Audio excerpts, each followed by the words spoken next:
21, a teacher at the Oxford High School observed Ethan Crumbley searching ammunition on his cell phone during class and reported the same to school officials. Jennifer Crumbley was contacted via voicemail by school personnel regarding that son's inappropriate internet search. School personnel indicate they followed that voicemail up with an email but received no response from either parent. Thereafter, Jennifer Crumbley exchanged text messages about the incident with her son on that day, stating, quote, "LOL, I'm not mad at you. You have to learn not to get caught," unquote. On November 30th, 21, the morning of the shooting, the next day, Ethan Crumbley's teacher came upon a note on Ethan's desk, which alarmed her to the point that she took a picture of it on her cell phone. The note contained the following: a drawing of a semi-automatic handgun pointing at the words, quote, "The thoughts won't stop, help me," end quote. In another section of the note was a drawing of a bullet with the following words above that bullet, quote, "Blood everywhere," end quote. Between the drawing of the gun and the bullet is a drawing of a person who appears to have been shot twice and bleeding. Below that figure is a drawing of a laughing emoji. Further down the drawing are the words, quote, "My life is useless," end quote. And to the right of that are the words, quote, "The world is dead," end quote. As a result, James and Jennifer Crumbley were immediately summoned to the school. A school counselor came to the classroom and removed the shooter and brought him to the office with his backpack. Counselor obtained the drawing, but the shooter had already altered it. The drawings of the gun and the bloody figure were scratched out along with the words, "Help me," and "My life is useless." "The world is dead," and "Blood everywhere." Those were all altered by him. At the meeting, James and Jennifer Crumbley were shown the drawing and were advised that they were required to get their son into counseling within 48 hours. Both James and Jennifer Crumbley failed to ask their son if he had his gun with him or where his gun was located, and failed to inspect his backpack for the presence of the gun, which he had with him. James and Jennifer Crumbley resisted the idea of then leaving the school at that time, of their son leaving the school at that time. Instead, James and Jennifer Crumbley left the high school without their son. He was returned to the classroom. When the news of the active shooter at Oxford High School had been made public, Jennifer Crumbley texted to her son at 1:22 p.m., quote, "Ethan, don't do it." Just a short time ago, this area was filled with both Lapeer residents as well as Oxford Wildcats. Now you can see behind me they left flowers as well as lit candles for the 4 victims who lost their life. Community members from all over Michigan gathering in different places to show their support for Oxford High School and the young people who lost their lives. Community members here in Lapeer tell me it's about raising awareness that school shootings can happen anywhere, and it's important to learn from the tragedy that took place. They say the city has strong ties to Oxford, with many of their youth being enrolled at OHS. We all know somebody from Oxford, so you know somebody. You have athletes from Oxford. We're tied to that community, and we stand strong with them. We are 100% behind them. I think we honestly just need to be there for each other. Stop pointing fingers. Hindsight is 20/20. Right now, we just need to move on and figure out what we can do to prevent this in the future. The city of Lapeer really just wanting the Oxford community to know that they're here for support and anything they may need. Because many people, especially in Michigan, we are a big hunting state. Children, absolutely, you grow up with guns, but it's all about education, correct? Correct. My dad always taught that if a kid knew about a gun and what it was capable of doing, he was less apt to play with it. And curiosity is a big thing. I was looking at some statistics, and we're right now in one of the biggest pushes to purchase firearms that we've been in a long time. So far in 2021, 35,778,134 background checks have been done for firearms purchases. From January to April of 2020 last year, 40% of all the firearms purchased were first-time buyers. Wow. It's hard to teach your kids firearm safety when you yourself are a new firearms owner and may not know safe storage and how to handle the firearm safely. So we're really, besides the youth, we're looking at the first time gun owners, getting them in here and getting them trained proper, and then, you know, dealing with the kids as a secondary. How important that is that? Because many people, they watch TV, they see the movies, they don't honestly know what they need to know about a gun when it comes to safety or when it comes to storage, because there's a lot of also information out there that may not be accurate. I mean, it's important, correct? You shouldn't just buy a gun and just have it in your house and not know anything about it, or safety or how to store it.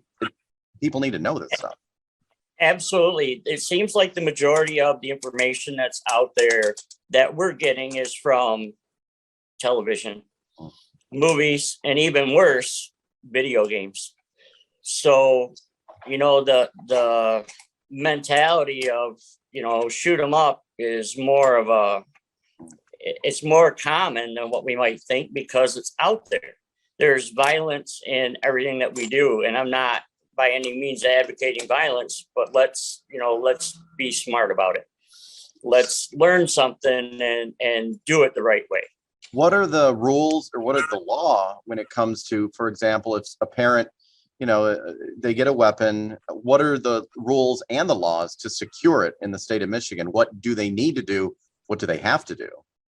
You need to, for starters, you need to separate your firearm and ammunition.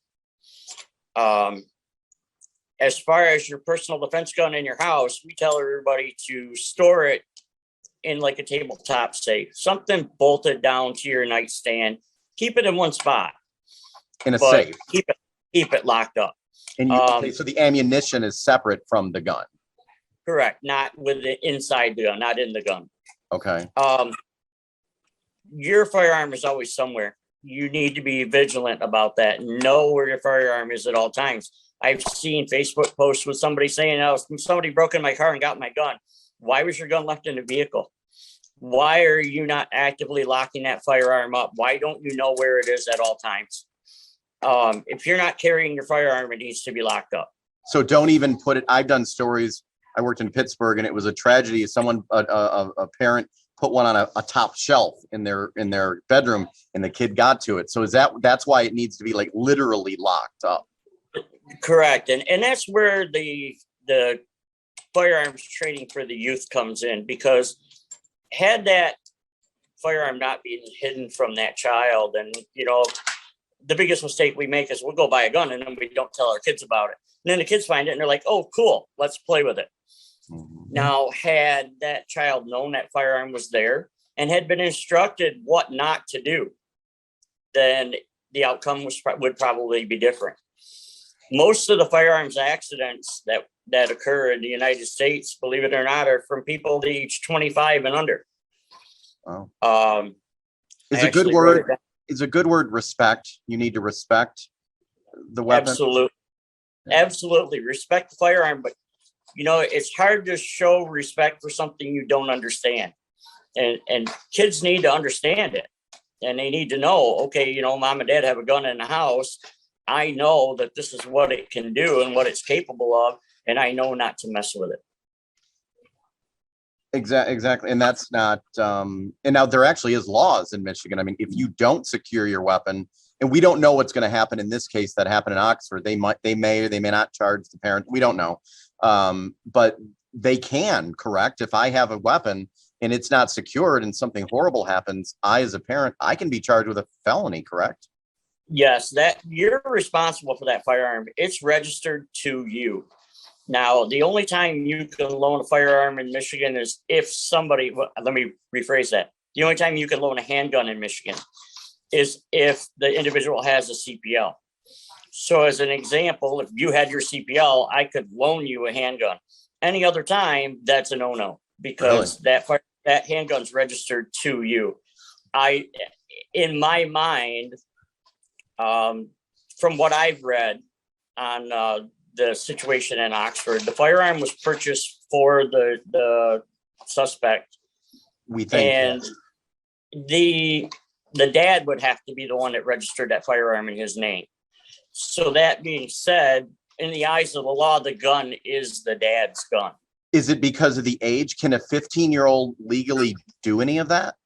No, you Yeah. have to be in Michigan at the age of 18. You can purchase a handgun from a private individual, but you have to go to the sheriff's department. Like Genesee County, you'd have to go to the sheriff's department. You'd have to get a purchase permit, and then you would have to, complete your purchase and register the firearm.